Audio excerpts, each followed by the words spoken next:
assistance nga circulate, no, wala. But, tungod sa kabisi sa libor din, no, ang activities na mo, preparation ako, gisendan ko sa akong anak. Graduating man ako anak, send. Mami, tinuod ba ni siya nga na ay tupad nga assistance para sa mga graduating students, 8,000 pesos. Di ba, ganahan na sila, estudyante pagod, maka 8,000 sila. Di mo po, ay sa, akong basahon, ay wala, fake news na. So karon, diha ko nakasayon nga, pagtanaw na ako sa social media, no, naaman tayo official nga Facebook sa Dole Surigao del Norte, dito na, daghan na, nag-share-share. So, usa may buhaton sa Dole, nga kana, dili man gyud siya tinuod. Di ba? Ang akong LIO, ang akong Labor Information Officer, gipa-coordinate na ko sa region, no?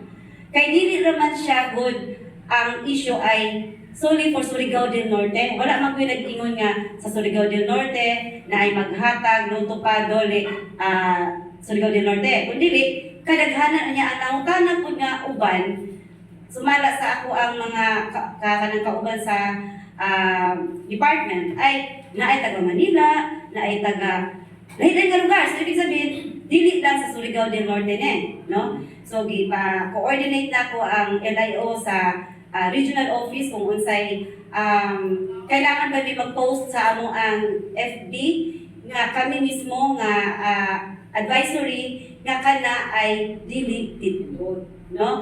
So, si region ang nag-post sa amo ang page, no, sa region, i-share na mo sa Surigao del Norte nga kana siya nga programa ay wala sa Dole. Kay kung basihan nato ang ato ang tupad karon ha, ang tupad nato kung motrabaho og napulo ka adlaw sa wala pa kay May 1, no, maka-receive lang sila og 3,700.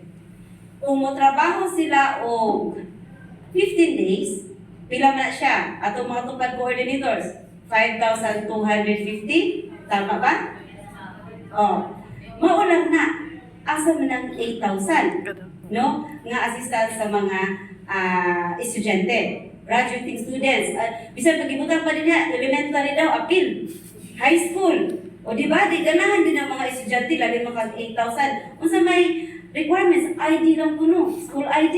O di ba? So, kana siya, pinaagi sa inyo media partners na mo, tabangan mo ninyo, disseminate, nga information ay din siya tinuod. Nag-post namin sa amo ang page, o amo pong gi-report na siya ma'am ha, sa central office, kay basig same ra gihapon nga issue to other regions, ang next yun na investigation mahitabo. But not here in Surigao del Norte, in regional office, but in the central office regarding anak. Kay kung may scholarship, na ba scholarship ang Dole? Yes, na scholarship under our Workers Organization Development Program. Unsa man ang scholarship anak? Para sa mga unionized establishment. Ibig sabihin ka itong mga rank and file employees nga nipasok lang sa minimum wage ang ilang sweldo, unionized sila, na sila union, di ba? Nakakuan mo ng union, no? Labi na May 1, ilusang Mayo 1, di ba?